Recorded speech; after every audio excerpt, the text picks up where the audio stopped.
Hello friends, स्वागत है आपका भाषा क्लासेज में। हम पढ़ रहे थे भारत के भूगोल के बारे में, भारत की ज्योग्राफी, जिसमें हमारी जो पिछली क्लास थी उसमें हमने पढ़ लिया था कि भारत की स्थिति कौन सी है, और उसके अलावा हमने पढ़ लिया था कि जो भारत का अक्षांश विस्तार और देशांतर विस्तार क्या क्या है, और मैप के माध्यम से भी हमने उसको समझ लिया था। और हमारा जो टॉपिक चल रहा था, नेक्स्ट क्लास में जो टॉपिक बच रहा था वो था हमारा क्या, कि तटीय सीमा के बारे में, कि जो भारत की तटीय सीमा जो स्थलीय जो टोटल सीमा है भारत की वो कितनी है, वो है 22,716.6 किलोमीटर। ये क्या है, टोटल सीमा है किसकी, भारत की। इसके बाद हमने दो पार्ट में इसको डिवाइड किया था, एक तो तटीय में और एक में किया था स्थलीय सीमा में। जो तटीय सीमा थी वो थी हमारी 7516.6 किलोमीटर, और जो हमारी स्थलीय सीमा थी वो थी 15,200 किलोमीटर। ठीक, इसके बाद हमने तटीय सीमा को दो भागों में डिवाइड किया था। एक तो क्या था किसमें, कि जो तटीय है मुख्य भूमि है उससे जो सीमा लग रही है उसमें, कि जो तटीय जो मुख्य भूमि है तटों की उससे जो सीमा लग रही है उसमें वो कितनी थी हमारी 6100 किलोमीटर, 6100 किलोमीटर। और जो द्वीपीय भूमि है उसको हमने उसको वो कितनी थी 1416.6 किलोमीटर। तो इस प्रकार हमने भारत की सीमा को दो पार्ट में विभाजित किया था। एक जो क्या था तटीय भूमि 7516.6 किलोमीटर, और एक क्या था स्थलीय भूमि में 15,200 किलोमीटर। तटीय भूमि को मुख्य भूमि 6100 किलोमीटर और द्वीपीय भूमि 1416.6 किलोमीटर। इन दो भागों में हमने क्या किया था, डिवाइडेड किया था। अब नेक्स्ट पढ़ेंगे हम जो तटीय सीमा है उसके बारे में, कि इंडिया की अर्थात भारत की जो तटीय सीमा है उसके बारे में पढ़ेंगे। तो तटीय सीमा,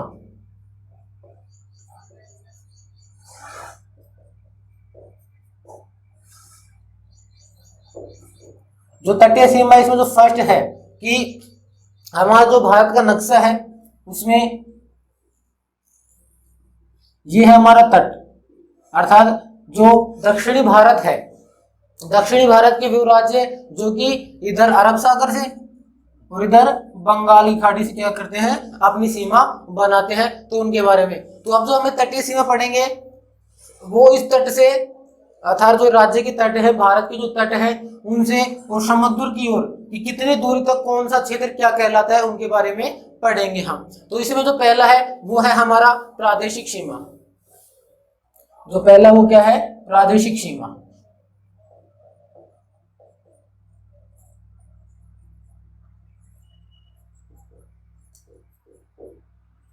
प्रादेशिक सीमा, प्रादेशिक सीमा क्या होती है कि जो हमारा तट है, हमारा जो तट है, ये जो हमारा तट है इंडिया का जो दक्षिणी भाग है, इस तट से कितनी दूरी का क्षेत्र, 12 समुद्री मील। कितना, 12 समुद्री मील।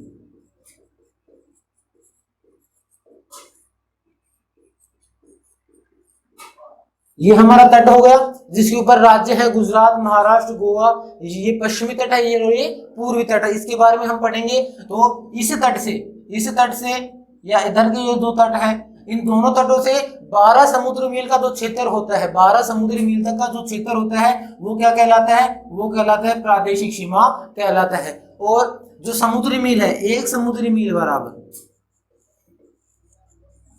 एक समुद्री मील बराबर होता है 1.8 मील। अर्थात एक समुद्री जो मील होता है वो स्थलीय मील कितना होता है, 1.8 मील स्थलीय मील होता है। अर्थात स्थल में 1.8 मील, समुद्र का 1 मील के बराबर होता है। तो प्रादेशिक सीमा क्या होती है कि तट से, समुद्री तट से, अर्थात राज्यों का जो तट है, ये जो राज्य लग रहे हैं पश्चिमी तट और पूर्वी तट में, इन तटों से 12 समुद्री मील का जो क्षेत्र होता है वो प्रादेशिक सीमा के अंतर्गत आता है। तो तटीय सीमा में हमारा फर्स्ट है प्रादेशिक सीमा। और प्रादेशिक सीमा क्या होता है कि जो हमारा तट है, तट से 12 समुद्री मील तक का जो क्षेत्र होता है वो क्या कहलाता है, वो प्रादेशिक सीमा कहलाता है। नेक्स्ट है ये जो प्रादेशिक सीमा है, इसमें जो भी संसाधन पाए जाते हैं, जो भी महत्वपूर्ण संसाधन पाए जाते हैं, उसके ऊपर पूर्ण अधिकार होता है किसका, केंद्र सरकार का। केंद्र सरकार का क्या होता है, पूर्ण अधिकार होते हैं 12 समुद्री मील, अर्थात प्रादेशिक सीमा में जो भी संसाधन पाए जाते हैं उनमें 12 मील तक वाले क्षेत्र में। तो ये है हमारा प्रादेशिक सीमा। इसी प्रकार जो हमारा नेक्स्ट है वो है संलग्न क्षेत्र। नेक्स्ट हमारा वो है संलग्न क्षेत्र, संलग्न सीमा।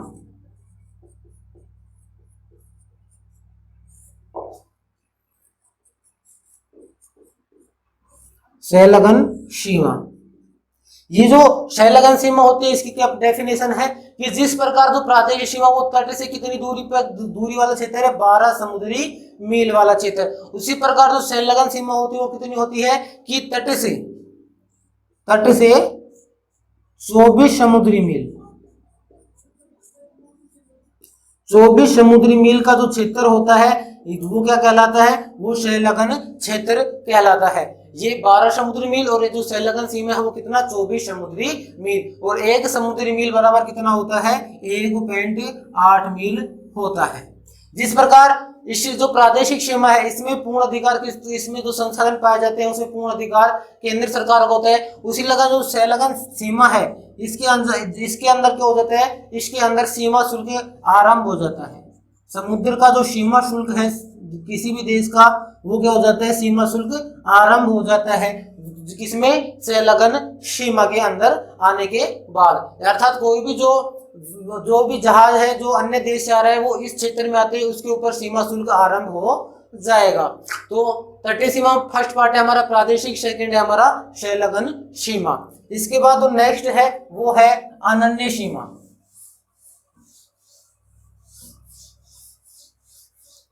थर्ड जो सीमा है तटीय सीमा के अंतर्गत वो क्या है, अनन्य सीमा। अनन्य आर्थिक क्षेत्र, आर्थिक क्षेत्र या आर्थिक सीमा। तो जो अनन्य आर्थिक क्षेत्र होता है वो कितना होता है, जिस प्रकार प्रादेशिक होते हैं 12 मील समुद्री मील, संलग्न क्षेत्र होता है 24 समुद्री मील, उसी प्रकार तट से 200 समुद्री मील, 200 समुद्री मील का जो क्षेत्र होता है वो किसके अंतर्गत आता है, वो आता है अनन्य आर्थिक क्षेत्र के अंतर्गत। और जो अनन्य आर्थिक क्षेत्र है इसी में क्या होते हैं, वैज्ञानिक अनुसंधान स्थापित होते हैं, वैज्ञानिक अनुसंधान स्थापित होते हैं। वैज्ञानिक अनुसंधान किसमें स्थापित होते हैं, अनन्य आर्थिक क्षेत्र में स्थापित होते हैं। चौथा है हमारा, चौथा और नेक्स्ट सब लास्ट है वो क्या है, उच्च सागर क्षेत्र। उच्च सागर क्षेत्र, जो उच्च सागर क्षेत्र होता है वो कौन सा होता है कि तट से 200 समुद्री मील, 200 समुद्री मील से अधिक वाला जो क्षेत्र है, अर्थात 200 समुद्री मील तक का क्षेत्र क्या हो जाता है, अनन्य आर्थिक क्षेत्र। और उसके अलावा जो क्षेत्र बच जाता है, जो समुद्री क्षेत्र बच जाता है वो क्या कहलाता है, उच्च सागर क्षेत्र के अंतर्गत आता है। तो इस प्रकार तटीय सीमा को हमने 4 भागों में डिवाइड किया। किस प्रकार से, एक बार इसको शॉर्ट रूप में देख लेते हैं। पहला तो है हमारा प्रादेशिक,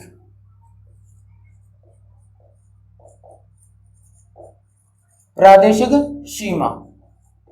तो प्रादेशिक सीमा क्या होती है, तट से ये जो लाइन है सभी में आएगी, तट से समुद्र की ओर कितना 12 समुद्री मील, 12 समुद्री मील। उसी प्रकार नेक्स्ट कौन सा है अपना, संलग्न क्षेत्र।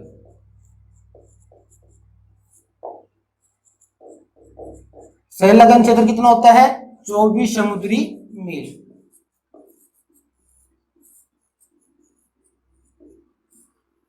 थर्ड है अपना अनन्य आर्थिक क्षेत्र।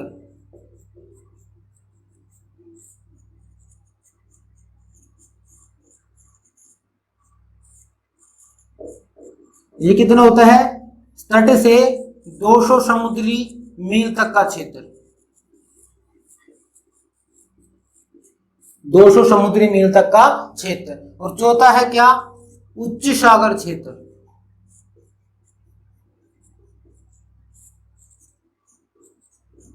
ये कितना होता है 200 समुद्री मील से अधिक।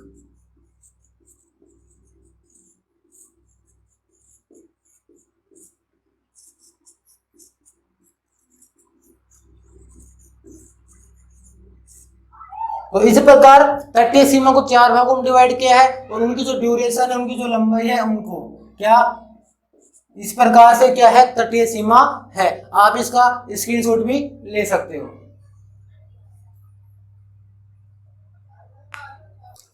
अब हम नेक्स्ट पढ़ेंगे कि जो तटीय सीमा से कौन कौन से राजस्थान के भारत के राज्य लगते हैं। तो तटीय सीमा से सीमा बनाने वाले राज्य, तटीय सीमा से सीमा लगाने वाले राज्य, जो भारत की जो तटीय सीमा है, इसको ये जो तट है इसको 2 भागों में डिवाइड किया गया है। किस किस में? एक तो इसको किया गया है पश्चिमी तट में, पश्चिमी तट, और इसको दूसरे भाग में डिवाइड किया गया है पूर्वी तट। पश्चिमी तट और पूर्वी तट। तो भारत के जो राज्य है, तो जो टोटल राज्य है जो तटीय सीमा से अर्थात तट के ऊपर स्थित है, उनकी संख्या है 9, अर्थात 9 राज्य है भारत के जो कि तट से क्या लगाते हैं सीमा। उसमें पश्चिमी तट है और एक है पूर्वी तट है। तो पश्चिमी तट है, इससे 5 राज्य हैं, वो क्या लगाते हैं अपनी सीमा लगाते हैं, और जो पूर्वी तट है इससे कितने 4 राज्य अपनी सीमा लगाते हैं। तो जो पश्चिमी तट है इसके ऊपर कितने राज्य है 5 राज्य, और जो पूर्वी तट है इसके ऊपर कितने 4 राज्य अपनी सीमा लगाते हैं। 5 राज्यों कौन कौन से? पहला तो है गुजरात, पहला गुजरात, दूसरा है महाराष्ट्र, दूसरा है महाराष्ट्र, तीसरा है गोवा,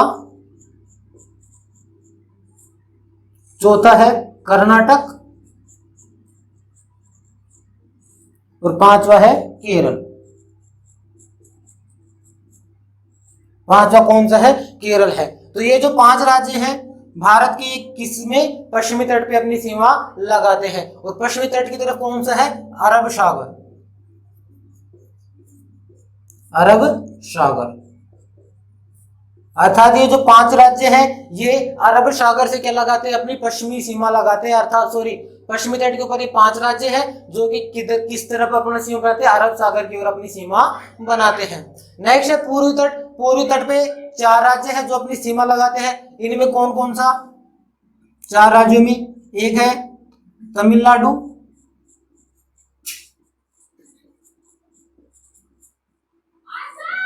दूसरा है आंध्र प्रदेश,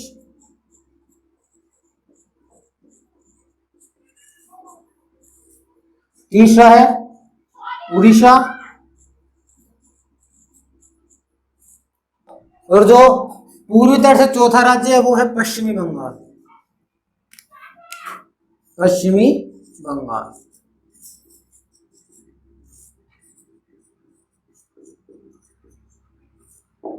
पश्चिमी बंगाल।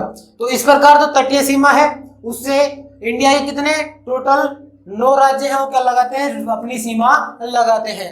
पश्चिमी तट के जो राज्य है वो 5 से कौन कौन से? एक है गुजरात जो कि सर्वाधिक सीमा लगाता है, सर्वाधिक सीमा। जो गुजरात है वो अपनी तटीय सर्वाधिक सीमा, इन 9 राज्यों में जो सर्वाधिक सीमा लगाता है तट से वो कौन सा राज्य? गुजरात राज्य है। इसके बाद नेक्स्ट है महाराष्ट्र राज्य, और जो गुजरात राज्य जो गोवा है वो सबसे कम समुद्री अपनी क्या लगाता है तटीय सीमा लगाता है, अरब सागर से लगाता है। और जो पूर्वी तट है ये किस साइड है? बंगाल की खाड़ी की साइड।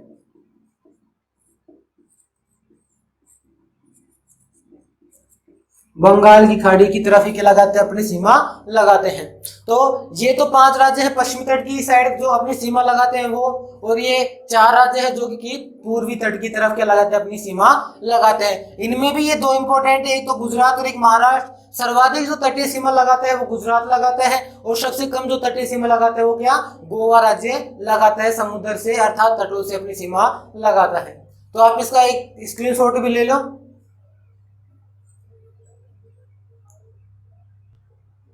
अब हम पढ़ेंगे जो हमने पढ़ लिया तटीय सीमा के बारे में, और तटीय सीमा को दो तटों में, पश्चिमी तट में और पूर्वी तट में हमने डिवाइड किया है।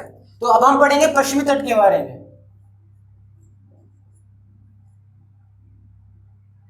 पश्चिमी तट के बारे में कि जो पश्चिमी तट है उसके ऊपर कौन कौन से तट स्थापित है। पश्चिमी तट में कितने राज्य? हमारे 5 राज्य।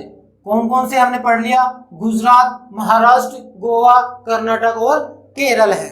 तो पश्चिमी तट में जो ये राज्य हैं, जिस राज्य है अपनी तटीय सीमा बनाते हैं, उस तटीय सीमा को एक नाम से जाना जाता है। तो उसमें हम पहले पढ़ेंगे, सबसे पहले क्या, उसका नाम है काकरापार तट।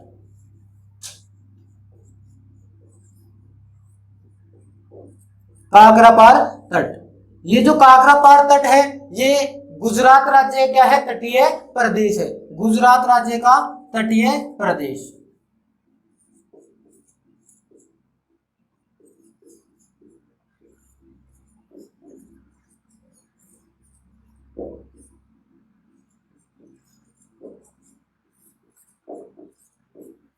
गुजरात राज्य का क्या है? ये तटीय प्रदेश है। पहले हम जो पश्चिमी तट है और पूर्वी तट है इनका थ्योरेटिकल पार्ट पढ़ेंगे, उसके बाद हम इसको मैप के माध्यम से भी समझेंगे। तो पहला है हमारा काकरापार तट, और काकरापार तट किस राज्य का तटीय प्रदेश है? गुजरात राज्य का तटीय प्रदेश है। और ये जो गुजरात से दमन द्वीप है, जो काकरापार तट है वो गुजरात से दमन द्वीप, दमन द्वीप का तटीय क्षेत्र है।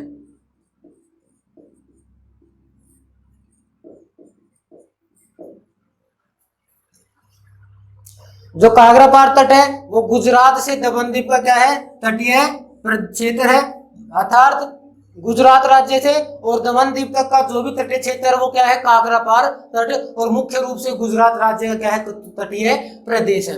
ये जो काकरापार तट है इसकी जो मुख्य विशेषता है वो क्या है कि इस जो काकरापार तट है इसके ऊपर भारत और पाक का एक विवाद है। भारत पाकिस्तान क्या है? विवाद है। भारत पाकिस्तान क्या है? विवाद है, जिसका क्या नाम है? सरक्रिक विवाद। सरक्रिक विवाद। ये जो सर्करिक विवाद है वो काकरापार तट पे है और भारत पाक के मध्य क्या है? विवाद है। और भारत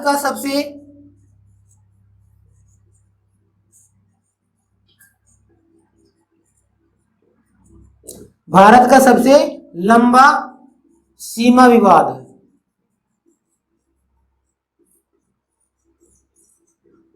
ये इसकी इंपॉर्टेंट है सर्करिक विवाद की, कि भारत पाक के मध्य में काकरापार तट का जो सर्करिक विवाद है वो भारत का सबसे लंबा क्या है? सीमा विवाद है। तो इस प्रकार है काकरापार तट। गुजरात राज्य का तटीय प्रदेश क्या है? काकरापार तट है। गुजरात से दमन द्वीप का एक क्या है? तटीय क्षेत्र है। और इसकी क्या है मुख्य विशेषता कि इसके ऊपर, काकरापार तट के ऊपर भारत पाक सर्करिक विवाद है, और भारत का सबसे लंबा क्या है? ये सीमा विवाद है। कौन सा? सर्करिक विवाद, जो कि काकरापार तट पर है। नेक्स्ट है हमारा वो है कोंकण तट।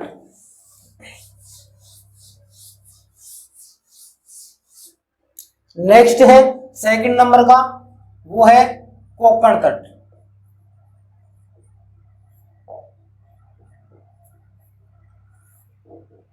कोंकण तट, जिस प्रकार जो काकरापार तट है वो गुजरात का तटीय प्रदेश है, उसी प्रकार जो कोंकण तट है ये महाराष्ट्र का तटीय प्रदेश है। महाराष्ट्र का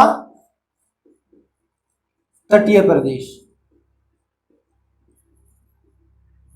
और क्षेत्र की बात पूछे तो जो कोंकण तट है वो दमन द्वीप से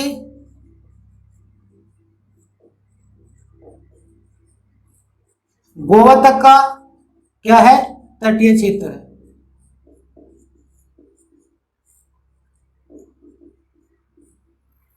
कोंकण तट है वो महाराष्ट्र का तटीय प्रदेश है, और दमन द्वीप से गोवा तक का क्या है? तटीय क्षेत्र है।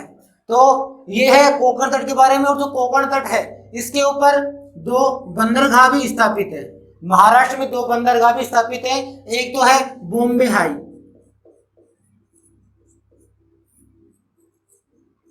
एक है बॉम्बे हाई बंदरगाह और दूसरा है वो है जवाहरलाल नेहरू बंदरगाह।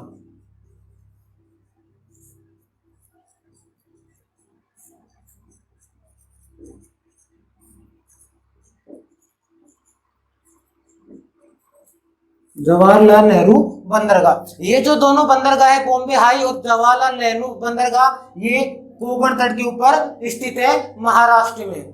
अब इनकी क्या मुख्य विशेषता है कि जो बॉम्बे हाई है, जो बॉम्बे हाई बंदरगाह है, इसके ऊपर भारत का सबसे अधिक पेट्रोल उत्पादित बंदरगाह है। यहाँ सर्वाधिक क्या है, पेट्रोलियम पदार्थ का क्या किया जाता है, उत्पादन किया जाता है। भारत में सर्वाधिक पेट्रोलियम पदार्थ का उत्पादन कहाँ किया जाता है, कोकण तट पे, बॉम्बे हाई बंदरगाह पे, महाराष्ट्र राज्य में किया जाता है। और जो जवाहरलाल नेहरू बंदरगाह है, इसकी मुख्य विशेषता क्या है कि जो जवाहरलाल नेहरू बंदरगाह है, इसमें आधुनिकतम मशीनरी का उपयोग किया गया है। आधुनिकतम मशीनरी का उपयोग किया गया है इस बंदरगाह में। तो इस प्रकार ये हमारा कोकण तट है, महाराष्ट्र का ये तटीय प्रदेश है और दमन द्वीप से गोवा तक का क्या है, ये तटीय क्षेत्र है। और कोकण तट के ऊपर दो बंदरगाह है, एक है बॉम्बे हाई बंदरगाह जो कि भारत में सर्वाधिक पेट्रोलियम के लिए क्या है, प्रसिद्ध है। दूसरा है हमारा जवाहरलाल नेहरू बंदरगाह जो कि आधुनिकतम मशीनरी के लिए क्या है, जाना जाता है। तो इस प्रकार ये हमारा कोकण तट।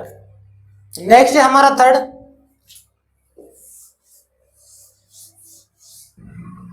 थर्ड है हमारा वो है कन्नड़ तट।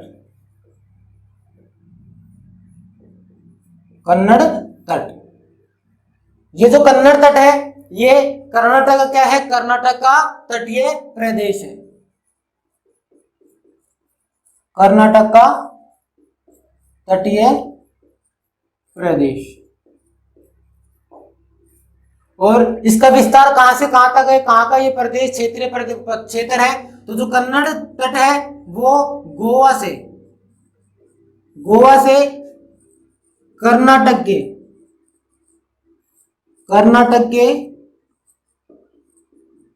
मंगलोर तक का क्या है, तटीय क्षेत्र है।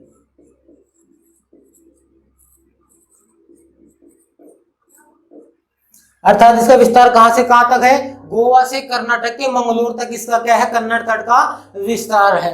और इस कन्नड़ तट की मुख्य विशेषता क्या है कि मंगलोर में, अर्थात कर्नाटक के मंगलोर में एक बंदरगाह है जिसका नाम है न्यू मंगलोर बंदरगाह।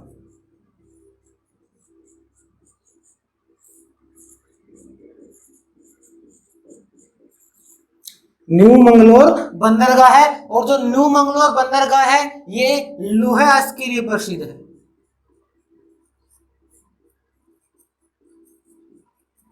लोहे इस्पात के लिए लिखिए क्या है, लोहे इस्पात के लिए है प्रसिद्ध है।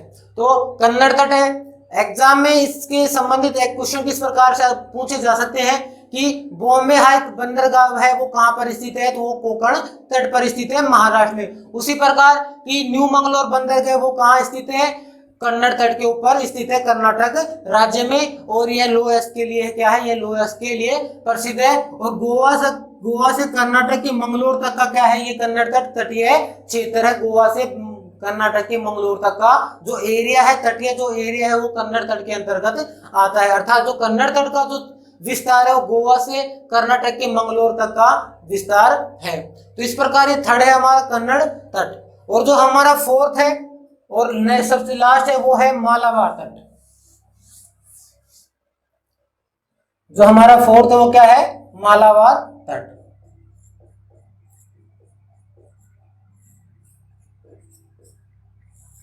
मालाबार तट, ये जो मालाबार तट है ये केरल का क्या है, तटीय प्रदेश।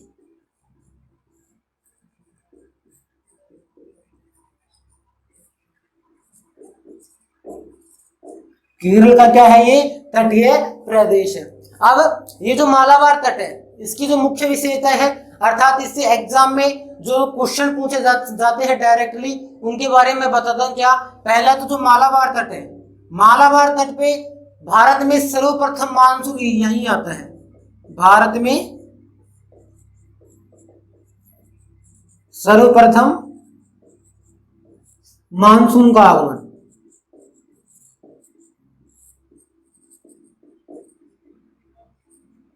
भारत में जो सर्वप्रथम मानसून आगमन है, मानसून का आगमन है, वो किस तट पे होता है? मालाबार तट पर। और राज्य क्षेत्र पूछा जाए तो केरल में। अर्थात भारत में जो मानसून आता है, जो हमारा दक्षिणी पश्चिमी मानसून आता है, वो सर्वप्रथम कहां पर आता है भारत में? मालाबार तट पर आता है। नेक्स्ट इसमें क्या है कि मालाबार जो तट है, मालाबार तट है या जो तटीय प्रदेश जो क्षेत्र है, यहाँ पर लेटेराइट मृदा का क्या है? सर्वाधिक विस्तार है। लेटेराइट मृदा का, लेटेराइट मृदा क्या है? यहाँ पर सर्वाधिक विस्तार है, सर्वाधिक पाई जाती है।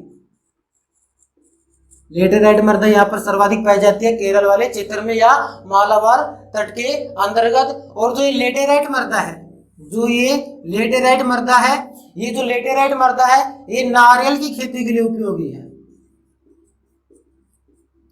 नारियल की खेती के लिए क्या है? यह उपयोगी है।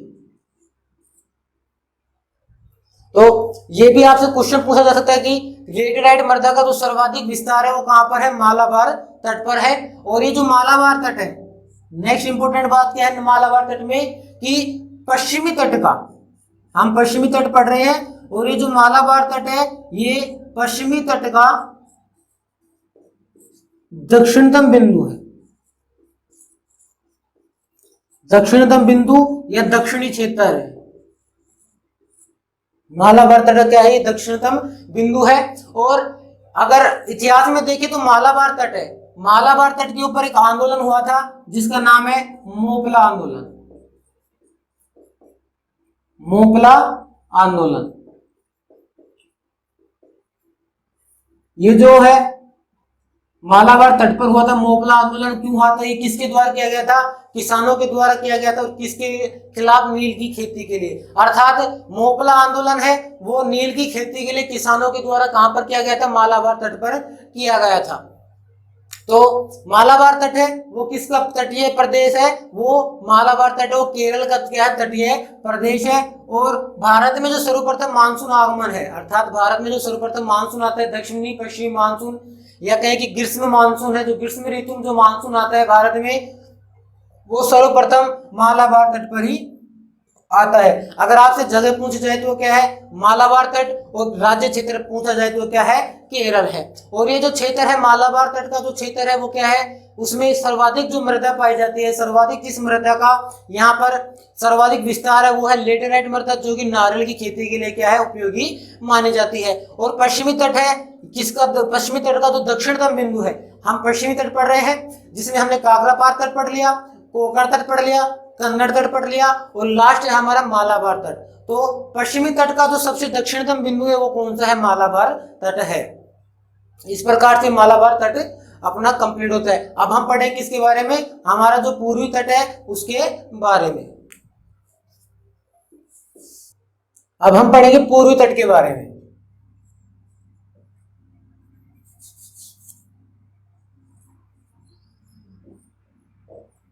पूर्वी तट, पूर्वी तट में हमने कितने? 4 राज्य पढ़े, तमिलनाडु, आंध्र प्रदेश, उसके अलावा उड़ीसा और पश्चिमी बंगाल।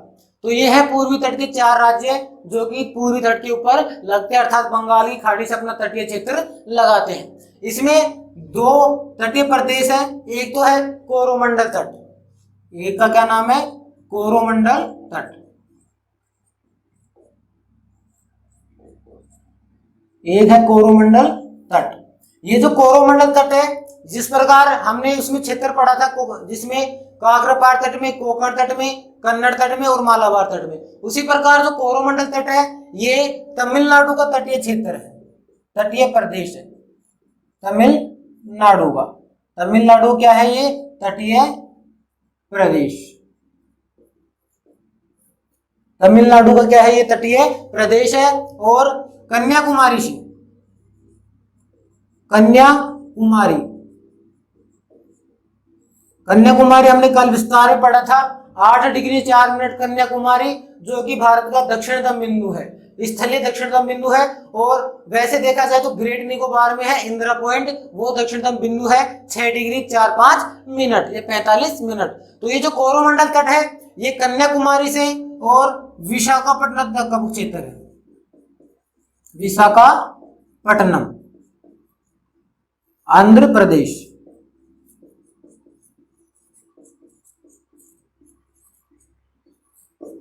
विशाखापट्टनम से आंध्र प्रदेश तक का जो तटीय क्षेत्र है वो कोरोमंडल तट के अंतर्गत आता है। इस तटीय की विशेषता क्या है कि जो उत्तर पूर्वी मानसून है, जो उत्तर पूर्वी मानसून है उससे एकमात्र भारत का, अर्थात ऐसे कह लीजिए एकमात्र ये राज्य है तमिलनाडु, या कहें कि क्षेत्र है कोरोमंडल क्षेत्र, उत्तरी पूर्वी मानसून से जो सर्वाधिक वर्षा अर्थात सबसे अधिक वर्षा कौन सा करता है, कोरोमंडल तटीय प्राप्त करता है।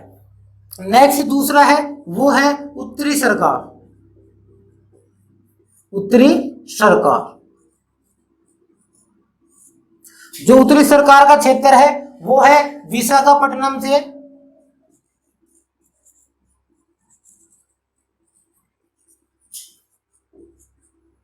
उत्तरी सरकार है वो है विशाखापट्टनम से आंध्र प्रदेश से लेकर और महानदी तक, महानदी के मुहाने तक का क्षेत्र, महानदी के मुहाने तक का क्षेत्र उड़ीसा या ओडिशा। जो उत्तरी सरकार है वो विशाखापट्टनम से महानदी के मुहाने अर्थात उड़ीसा तक का जो तटीय क्षेत्र है वो किसके अंतर्गत आता है, उत्तरी सरकार के अंतर्गत आता है। और जो उत्तरी सरकार है, जिस प्रकार हमने पढ़ा कि मालाबार जो तट है वो पश्चिमी तट का सबसे दक्षिणतम बिंदु है, दक्षिणतम तट है, उसी प्रकार जो उत्तरी सरकार है ये पूर्वी तट का उत्तरी क्षेत्र है। पूर्वी तट का क्या है, उत्तरी भाग,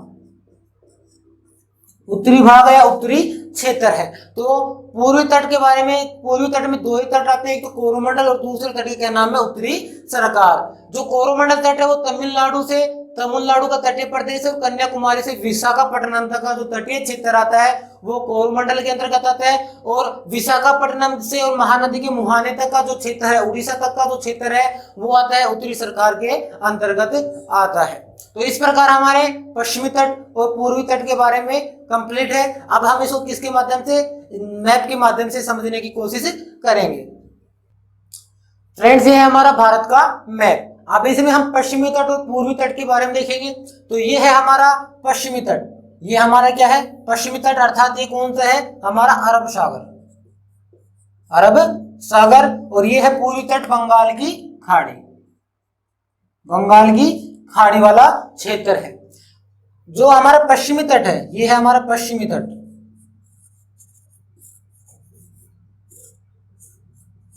और ये है पूर्वी तट।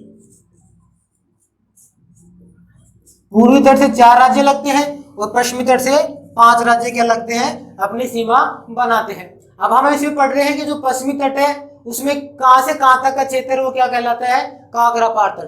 तो गुजरात से, ये है गुजरात, गुजरात से लेके और दमन द्वीप तक का ये जो क्षेत्र है, ये जो क्षेत्र है अर्थात तो तट से लगा रहा है ये जो क्षेत्र है ये आता है काकरापार तट,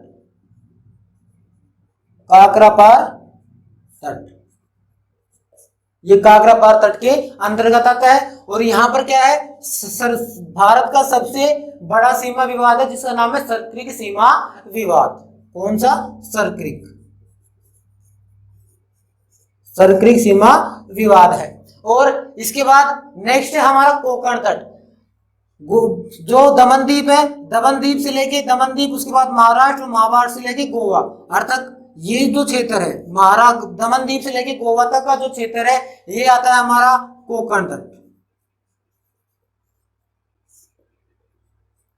ये क्या है, कोंकण तट। और कोंकण तट की विशेषता क्या क्या है, दो, कि कोंकण तट पे एक तो है बॉम्बे है जो कि सर्वाधिक पेट्रोलियम के लिए प्रसिद्ध है, और दूसरा क्या है, जवाहरलाल नेहरू बंदरगाह, JNB, जवाहरलाल नेहरू बंदरगाह, जो कि आधुनिकतम मशीनरी के लिए जाना जाता है।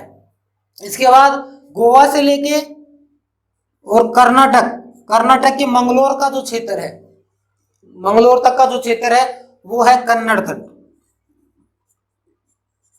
कन्नड़ तट।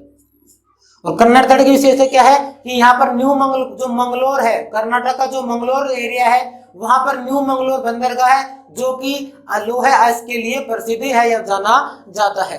और कन्नड़ तट से अर्थात कर्नाटक के मंगलोर से और केरल का जो तटीय प्रदेश है ये क्या कहलाता है? मालाबार तट। मालाबार तट। तो ये जो कागरापार तट है ये गुजरात का तटीय प्रदेश है, गुजरात का तटीय प्रदेश। जो कोंकण तट है ये महाराष्ट्र का तटीय प्रदेश है। कन्नड़ तट है ये कर्नाटक का तटीय प्रदेश है।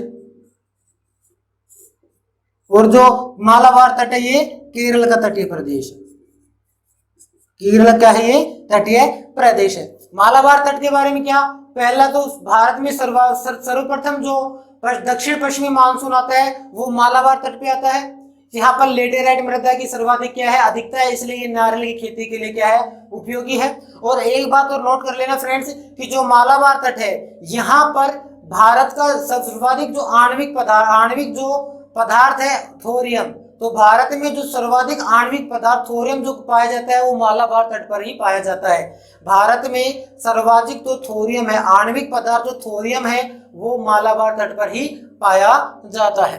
तो इस प्रकार ये पश्चिमी तट है कौन कौन से? कागरापार तट, कोंकण तट, कन्नड़ तट और मालाबार तट और इनके तटीय प्रदेश। इसके बाद नेक्स्ट क्या कि कन्याकुमारी से लेके और कन्याकुमारी तमिलनाडु, उसके बाद आंध्र प्रदेश के विशाखापट्टनम, ये जो क्षेत्र है ये किसके अंतर्गत आता है? कोरोमंडल के अंतर्गत। कोरोमंडल तट के अंतर्गत आता है। क्या क्या? यहाँ कन्याकुमारी से लेके विशाखापट्टनम कोरोमंडल तट के अंतर्गत आता है।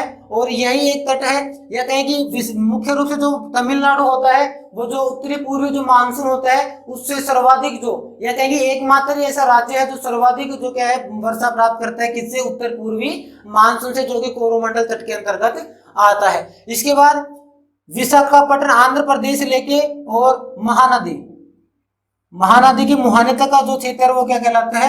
उत्तरी सरकार।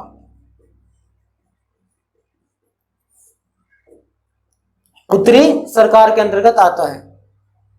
इस प्रकार ये क्या है? जो तट है या तटीय सीमा है, भारत की जो तटीय सीमा है, इसी प्रकार से हम देखें कि तट से 12 समुद्री मील तक का कौन सा तट आ जाएगा? हमारा 12 प्रादेशिक सीमा। उसके बाद तट से लेके 24 तक का जो 24 समुद्री मील तक का जो एरिया आता है वो आ जाता है संलग्न क्षेत्र के अंतर्गत। और इसके अलावा तट से 200 समुद्री मील तक का जो एरिया होता है वो आता है आर्थिक अनन्य क्षेत्र के अंतर्गत। और 200 समुद्री मील के अलावा जो क्षेत्र बच जाता है वो किसके अंतर्गत आता है? उच्च सागर भूमि के अंतर्गत आता है। तो इस प्रकार से ये भारत की क्या है? तटीय सीमा है। और तटीय सीमा से जो राज्य है वो अपनी सीमा लगाते हैं उनके बारे में, और जो इंपोर्टेंस है इन तटों की, कागरापार तट, कोंकण तट, कन्नड़ तट और मालाबार तट, इनकी जो विशेषताएं हैं उनके बारे में।